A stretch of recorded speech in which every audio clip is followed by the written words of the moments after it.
Blessed to be a part of your day. Kevin Miller in the morning here at KIDO Talk Radio. Joined by our friend Dan Stein of FAIR, who's been very busy. And every time we have these issues going on, I always wonder what Dan and FAIR are up to. Dan, good morning. Good morning, Kevin. How are you? Not bad. Just waiting to hear the truth from you concerning all the misinformation, the hand-wringing, and the fake news that we've heard from every outlet known to man about this border issue.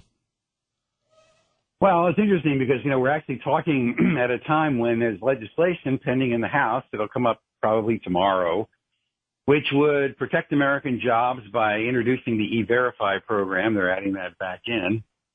And, it has this pathway for citizenship for maybe 2 million of the so-called dreamers, the young people who are here. And yet not a single Democrat is interested in voting for a bill to do those things.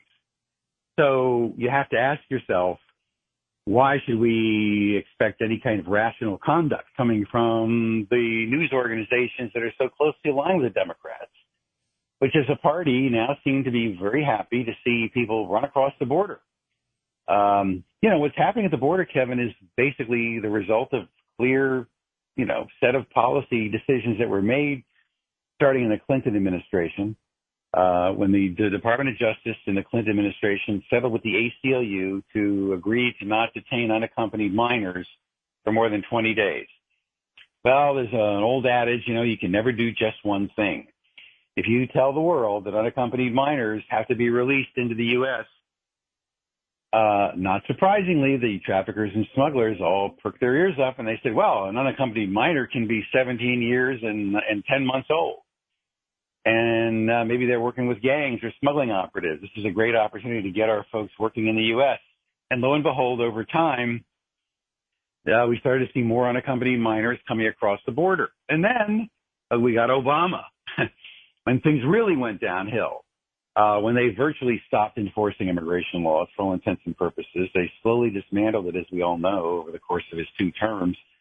And, unaccompanied minors and people bringing in families skyrocketed. We all watched as Joe Biden went down to Central America and pled for people to stop doing this.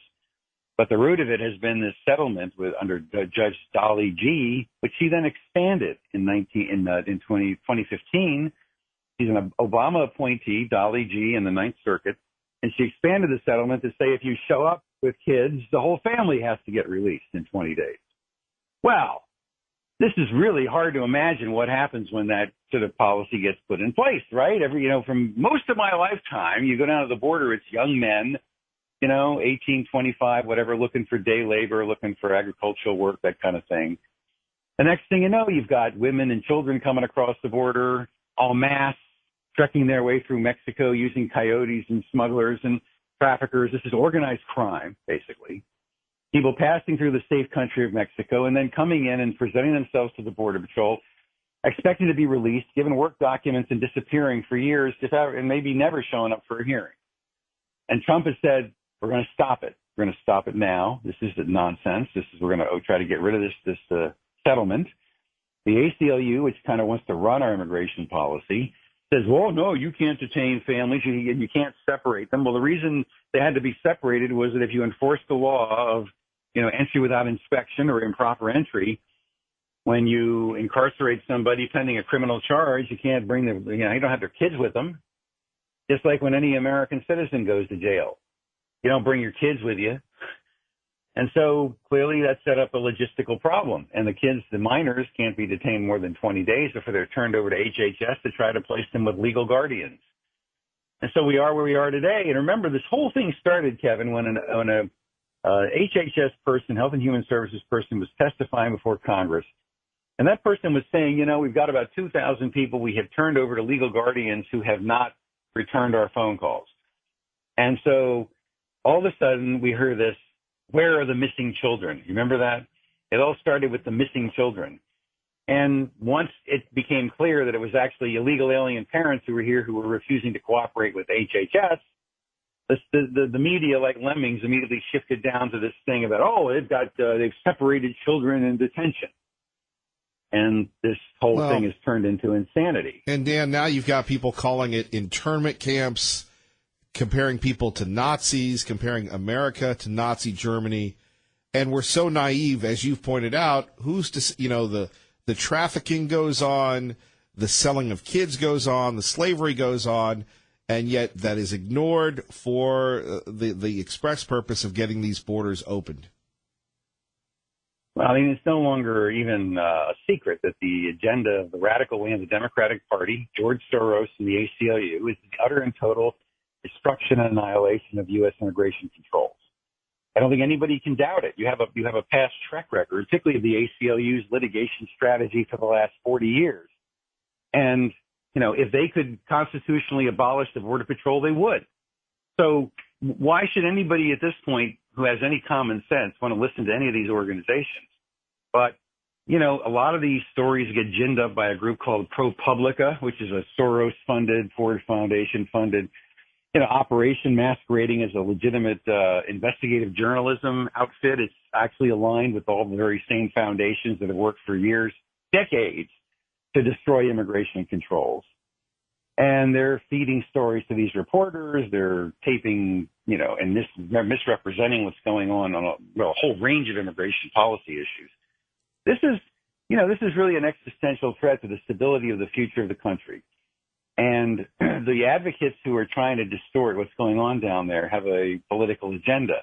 And people need to be very supportive of the Trump administration. They need to be vocally supportive of what they're trying to do on the immigration front and make it clear to those Republicans in Congress who are aligned with either, the agricultural lobby or the Chamber of Commerce or others and not standing with the Trump administration, that they will be held accountable. Dan Stein joining us from FAIR, Federation for American Immigration Reform. Kevin Miller here at KIDO Talk Radio.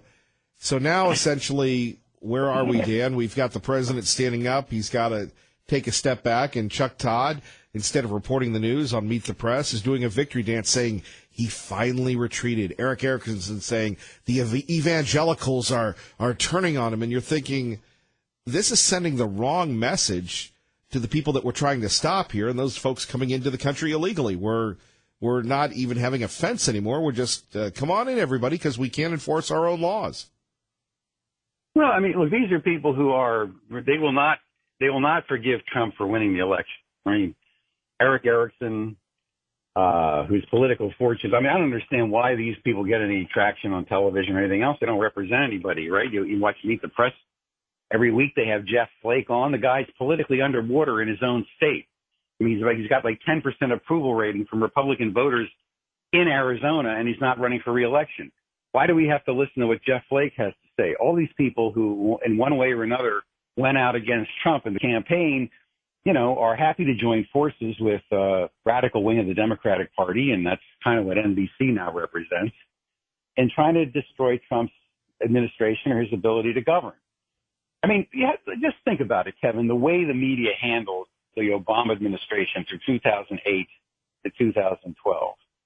I mean, the fawning coverage, the absolutely unquestioning, hardly ever challenging. I remember even the day when Neil Monroe shouted out a question at an Obama press conference about labor displacement. If you remember that, Neil Monroe, who still works for Breitbart. Right. I mean, it was a scandal that he interrupted President Obama and didn't play by the proper protocol of the White House press corps.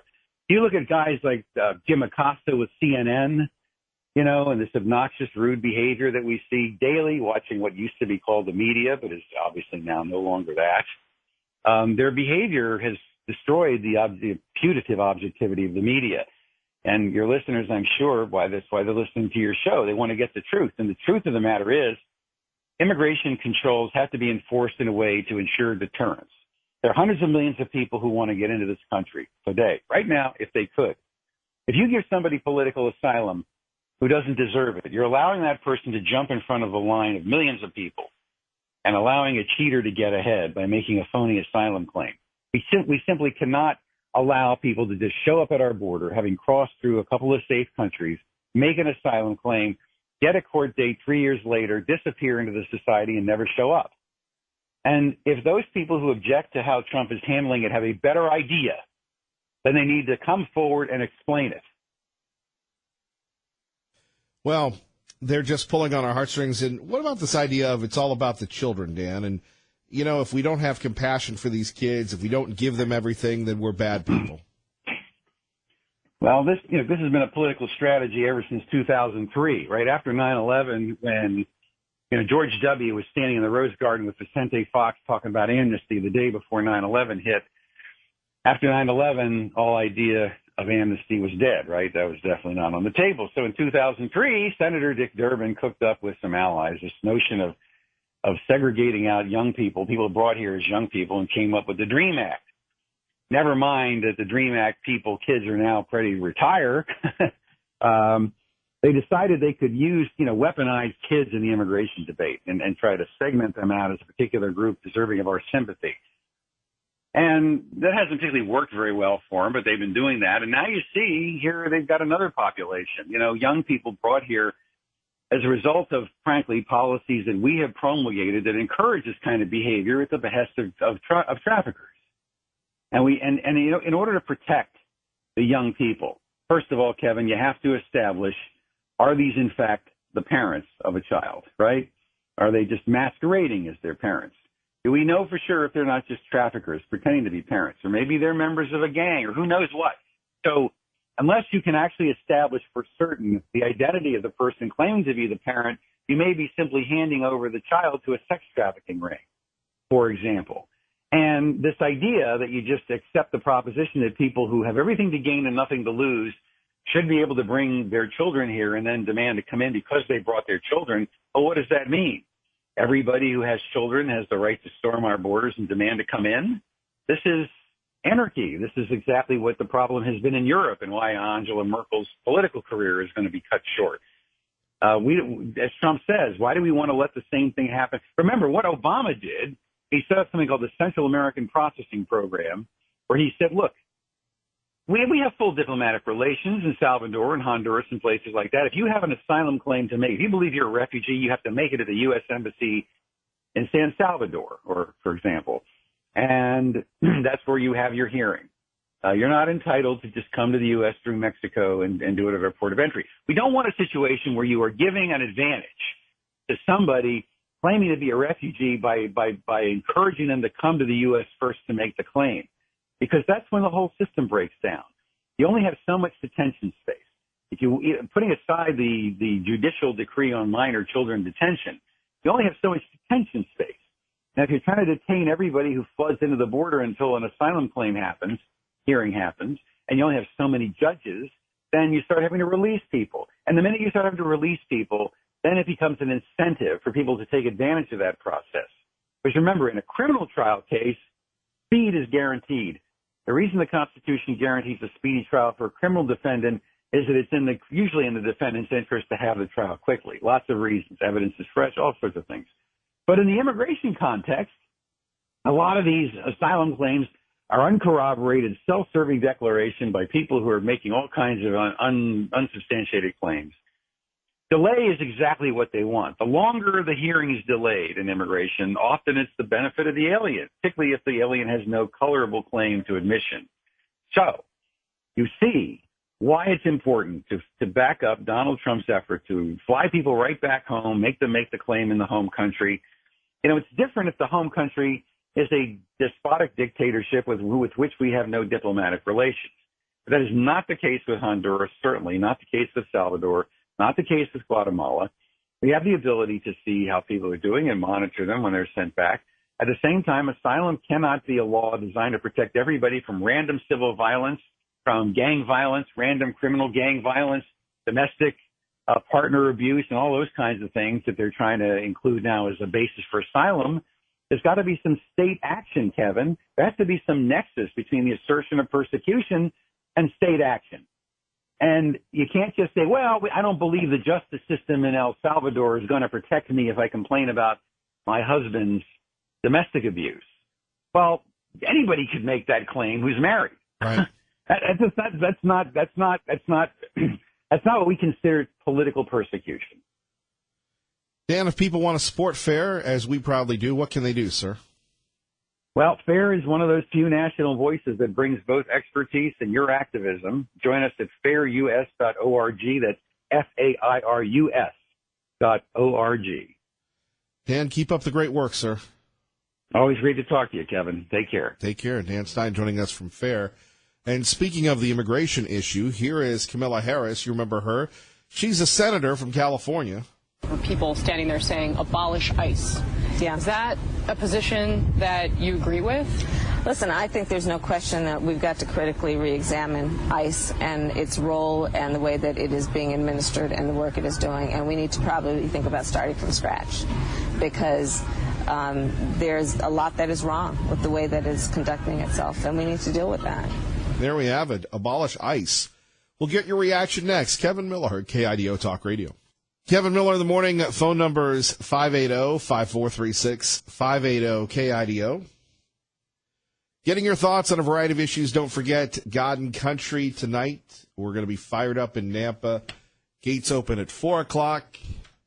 Let's go to Tom Munns, TomMunns.com. Munns Tom Twitter with Kevin Miller on KIDO Talk Radio. Good morning, Tom. Good morning, Kevin. Thanks for having me on this morning. Well.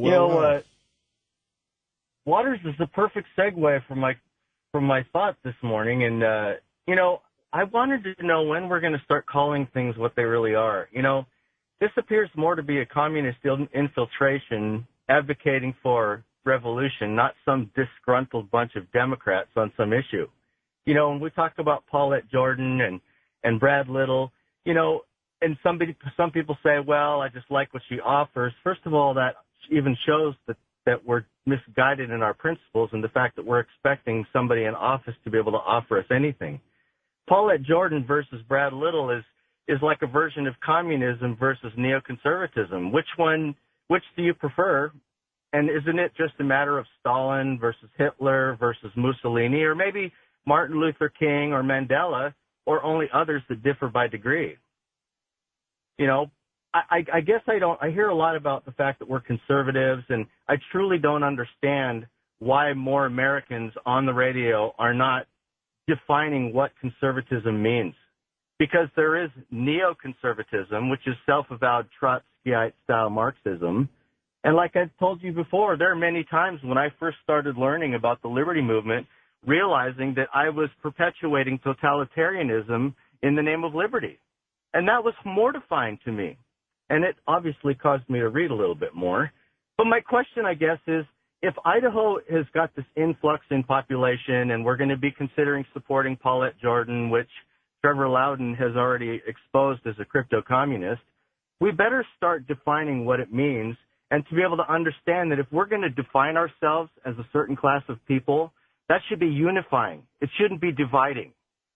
And so when you have the disgruntled divisiveness in the Republican Party, what you've got is you've got two extreme factions that are in the party that under the same banner are fighting for something completely different. And so that's really what I wanted to say this morning. I want to know if we can, if we on this radio show. Well, it's not just it's just not the Republican Party, Tom. Here, let's listen to this and get your reaction at KIDO Talk Radio. You have members of your cabinet that have been booed out of restaurants. Who have protesters taking up at their house. Who's saying no peace, no sleep. No peace, no sleep. You ain't seen nothing yet. Tom? Yeah. Well, I've thought about, making threats of my own to see if I end up incarcerated or not, but we all know where that's going to go. We don't need you incarcerated, Tom. She's advocating for an overthrow of our duly elected president, which it could be argued is an act of treason. And because of the fact that the American people have no concept of what our Americanist principles are, we're allowing it to continue. This is a communist infiltration, my friends, which is classic, and we have been overtaken by communists. This is not just a petty Democrat, Republican issue. Both of these parties are guilty. It's just that the Democrats are a little more honest in their intentions than the Republicans are. So we have to ask ourselves, does conservatism look at our president like a king? Does it allow for godly principles? Does conservatism allow for an emerging totalitarian police state and shackle the next generation with unimaginable debt? Does conservatism continually allow for the perpetuation of the progressive agenda against godly Americans? And does the most conservative state in the Union allow itself to be corrupted by the growing population of liberals, either moving here, escaping the mess they've created, or coming here specifically to create? Well, look what happened. I love you, Kevin. I love you, Tom Munns. Look what happened in Colorado. Let's hold the line here in Idaho. And more of your phone calls next on this day where we honor God and country. Kevin Miller, KIDO Talk Radio. And let's roll out to Tanya J. Powers with a changeover at the big Starbucks live from New York City on KIDO Talk Radio, 107.5 FM, 580 AM. Good morning. Good morning. So, Star Wars, Starbucks has been in the news lately. Howard Schultz, the guy that created it, is stepping down today as chairman. Is this significant? Yeah, I mean, it could be. He's been with the company for a really long time. He's the guy that sort of shepherded them into the global icon they are now. When, it started with one store in Seattle in Pike Place Market, and now they have 28,000 locations around the globe. So he is kind of known as sort of the architect for the expansion of all of that. What's the reason he's stepping down? We've heard rumors he might run for office. There has been a lot of speculation about what he's going to do. There's, folks who say, oh, well, he's got political aspirations, and he might have. That's, remains to be seen. He is, like I said, he made his mark, obviously, in Starbucks. Remember, they brought him back in to sort of fix things. I'll call it fix things, when they had, gotten so many locations and they were sort of overextended, if you will. Maybe not financially, but they had so many locations they had to close some down and sort of streamline that. Now he says in a memo to his employees that, the future's wide open. He doesn't know what it holds for him at this point. He said it could be something with philanthropy. It could be, something in the public service sector. He's not sure yet. He's kind of leaving his options open, and that's kind of what he does. He's not, big on details of, okay, here's what I'm going to do next.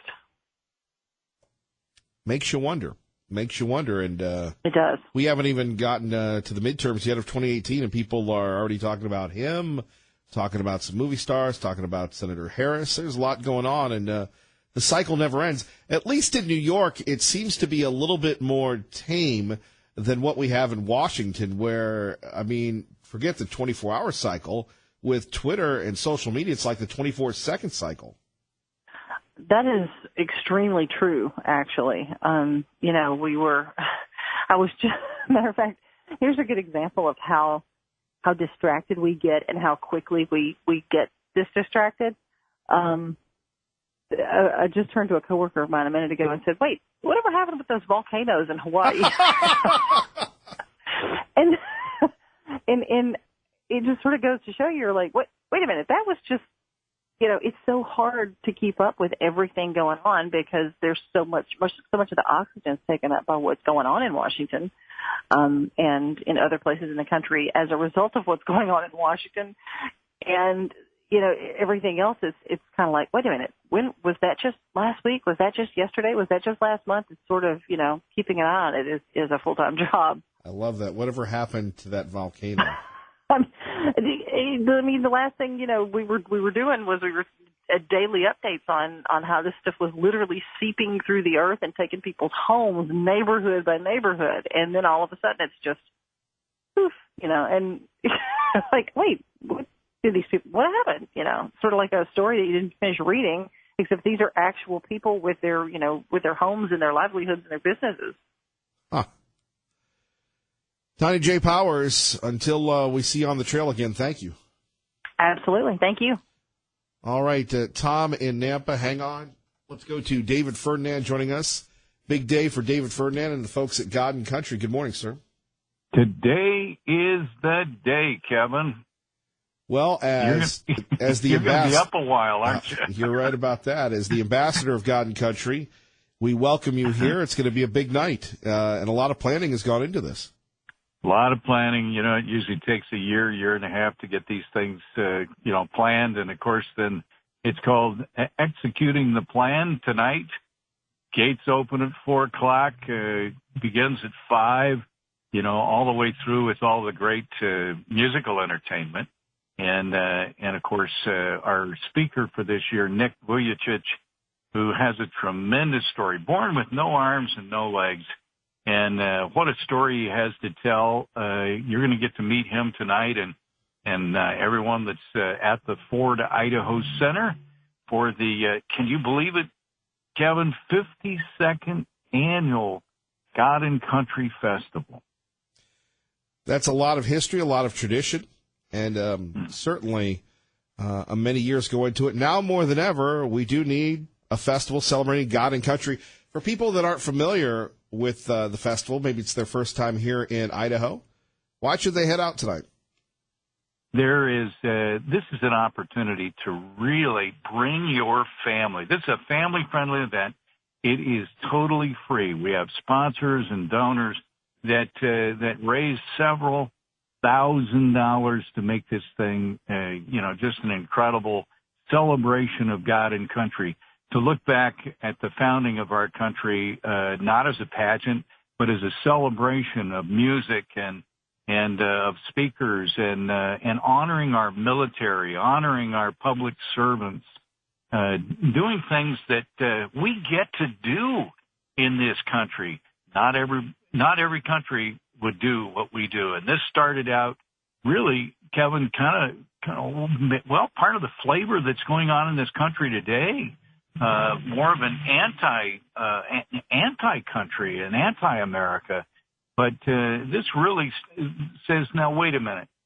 We have been blessed with a godly nation. We have been blessed with a country from the time of the founding fathers to today that we really need to celebrate, get everybody together, and have an incredible time. And of course, in the evening with the traditional bombs bursting in air. We got fireworks, Kevin. That's right, the largest fireworks in the Treasure Valley, kicking off the 4th of July season, and we're very proud to have the soundtrack of the fireworks right here at KIDOTalkRadio.com. You and I have been coordinating, and as you saw my email, I'll give you a call about 9:01 today just to make sure we're good to go. But there's a lot of work that goes into that. You have to get the fireworks. You have to have people that are going to pull it off. You have to put the music together. It's great to, again, have, I guess you'd say, an oasis of God and country in this era where we're bombarded by the exact opposite, it seems, wherever we go. Well, and there you go. I think the antithesis of what's going on in some parts of the country, I really believe that, this current administration has brought back, of course, that was the slogan, let's make America great again. Hey, I always say Idaho, Nampa, Idaho is what America used to be. And we get to celebrate that tonight at the Ford Idaho Center. The police departments, the sheriff, the state police, they all coordinate getting people in and out of that facility to make it a great evening. But I'll tell you, when you've got the 25th Army Band, the Regulators playing, we've got Maddie Zom, who was an American Idol contestant, who uses music to help people. I mean, here's a young gal that gets to be, really, this is the first time that Maddie Zom is going to perform in front of her home crowd right here in Nampa, Idaho. So the Unspoken, another great nationally known Christian group, and of course our speaker, all honoring God and country. This is what it's all about. This is the opportunity where you can bring families. We should probably talk, Kevin, don't you think, about what you can bring into the Ford Idaho Center? What do you think? David Ferdinand, that's why I love interviewing you. You just interview yourself, and I'm good with that at 107.5 FM and 580 AM if I can get, in case I miss something. So what can you bring in, what can't you bring into this free event tonight? Well, we did a walkthrough yesterday afternoon at the Ford Idaho Center, and one question somebody had is, can somebody bring in a baby stroller? Because they don't want you to bring a lot of stuff into the Ford Idaho Center just because of security reasons. And you can bring a baby stroller. You can bring in your walkers. You can bring in the low-backed chairs. You can bring in water bottles to make sure that you stay hydrated. You can bring the water bottles in. Can't have water in it because it has to be secure. They got to know what's in it. But there are fountains and all kinds of places where you can fill those water bottles up. You can't bring high back chairs, umbrellas, anything like that could be used as to damage others. But no wagons or anything like that. But you certainly can bring baby strollers, and most importantly, bring a blanket in. Bring something to sit on that beautiful lawn and hear all the great entertainment, and of course honor God and our country. And in that evening with those tremendous fireworks that are blasting right overhead. And you're right. I think it's the Treasure Valley's best fireworks. Well, David Ferdinand, we will see you tonight. It's going to be a long night, but we are so honored to be a part of it, and we can't wait to just take part in loving God and country tonight.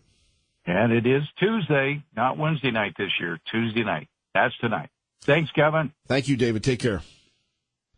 Our great friend, David Ferdinand. All right, Tom, thank you for your patience. You're on KIDO Talk Radio with Kevin Miller. Hey, Kevin, good morning.